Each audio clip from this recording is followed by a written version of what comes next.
श्री कृष्ण कहते हैं, अधूरा ज्ञान नहीं, अधूरा साहस मनुष्य को कमजोर करता है। जो धर्म के लिए खड़ा हो वह कभी पराजित नहीं होता। आज की कहानी अभिमन्यु की अधूरी सीख, महाभारत की रहस्यमयी कथा। कुरुक्षेत्र के आकाश में धूल और धुआं एक दूसरे में घुल रहे थे। चारों ओर अश्वों की हिनहिनाहट, रथों की गर्जना और सैनिकों के कदमों से धरती कांप रही थी। सूरज की किरणें बादलों को चीरकर युद्ध भूमि पर गिर रही थीं, मानो आने वाले विनाश का साक्षी बनने के लिए स्वयं देवता भी तैयार हो। उस दिन का माहौल साधारण नहीं था। हवा में एक अजीब सी घुटन थी, एक ऐसा निश्चल भय जो योद्धाओं की सांसों को भी भारी बना रहा था। उसी सुबह पांडव शिविर में एक युवा योद्धा अभिमन्यु अपने धनुष की डोरी को अत्यंत ध्यान से कस रहा था। उसके चेहरे पर आत्मविश्वास की चमक थी, पर भीतर कहीं एक अनकहा डर छिपा था। उसके हाथ स्थिर थे, पर दिल में तरंगें उठ रही थीं। उसे पता था कि आज कुछ बड़ा होने वाला है, बहुत बड़ा, क्योंकि आज चक्रव्यूह बनने वाला था। दूर से शंखध्वनि गूंजी। अभिमन्यु ने क्षण भर आंखें बंद की।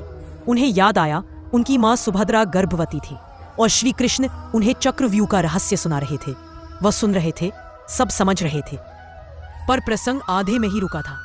प्रवेश करना आता है, बाहर निकलना नहीं। यही अधूरापन आज एक पहाड़ बनकर उनके सामने खड़ा था। तभी पीछे से धीमी लेकिन दिव्य आवाज आई, अभिमन्यु, मन का भार धनुष के भार से कहीं भारी होता है।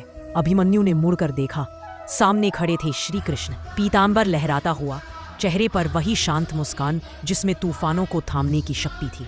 अभिमन्यु ने धीरे से कहा, मामा श्री, मैं चक्रव्यूह का द्वार तो तोड़ सकता हूँ, पर उसके भीतर की भूल भुलैया, वहां से वापस आने का मार्ग मैं नहीं जानता। कृष्ण थोड़ी देर मौन रहे। उनकी आंखों में करुणा थी, पर साथ ही एक अगाध सत्य छिपा था। उन्होंने अभिमन्यु के कंधे पर हाथ रखा। अभिमन्यु, युद्ध में हर अध्याय सीखा नहीं जाता। कुछ अध्याय जिए जाते हैं, कुछ अध्याय लड़े जाते हैं।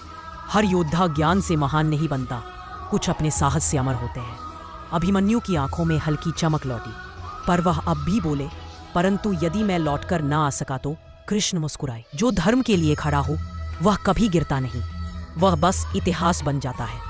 हवा अचानक तेज चलने लगी, जैसे स्वयं समय भी इस संवाद को सुनने आया हो। अब अभिमन्यु के कदम थमे नहीं। उन्होंने प्रणाम किया और युद्धभूमि की तरफ बढ़ चले। उनका हर कदम हवा को चीरता हुआ जा रहा था। जैसे ही वह कौरव सेना के निकट पहुंचे, तुरही बज उठी और उनके सामने था आकाश को चीर देने वाला घूमता हुआ, सूर्य जैसा जलता हुआ चक्रव्यूह। इसकी परतें लगातार घूम रही थी, हर परत में सैकड़ों योद्धा, हर कदम पर मृत्यु। पर अभिमन्यु की आंखों में भय नहीं, एक तेजस्वी दृढ़ता थी।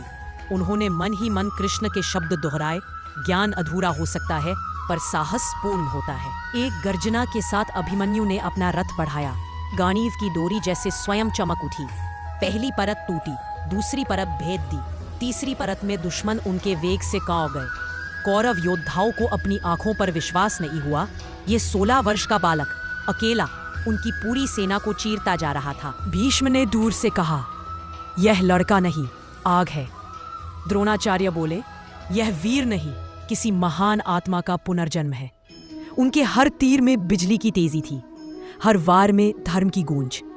पर फिर अंतिम परत आई, जहां दुर्योधन, कर्ण, अश्वत्थामा, कृपाचार्य, शकुनी, सभी ने उन्हें चारों ओर से घेर लिया। यह युद्ध का नियम तोड़कर की गई अत्यंत क्रूर चाल थी। पर अभिमन्यु की आंखों में भय नहीं था। वह अकेला था, पर अकेला होकर भी उसने 20 से अधिक महारथियों को हिला दिया। जब उसका धनुष टूटा तो उसने तलवार उठाई, जब तलवार टूटी तो उसने गदा उठाई, जब गदा गई तो उसने रथ का पहिया ही हथियार बना लिया। और उस क्षण पूरी धरती ने देखा कि वीरता क्या होती है। मरणासन होते हुए भी अभिमन्यु मुस्कुराए, क्योंकि वह हार नहीं रहे थे, वे इतिहास बन रहे थे। उनकी आंखों में आखिरी चमक वही थी जो हर जन्म में धर्म की रक्षा करने वालों में होती है।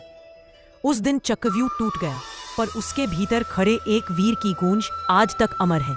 अधूरी शिक्षा वाला अभिमन्यु दुनिया को सबसे पूरक सीख दे गया कि वीरता हमेशा ज्ञान से नहीं, कभी कभी सिर्फ हृदय से जन्म लेती है।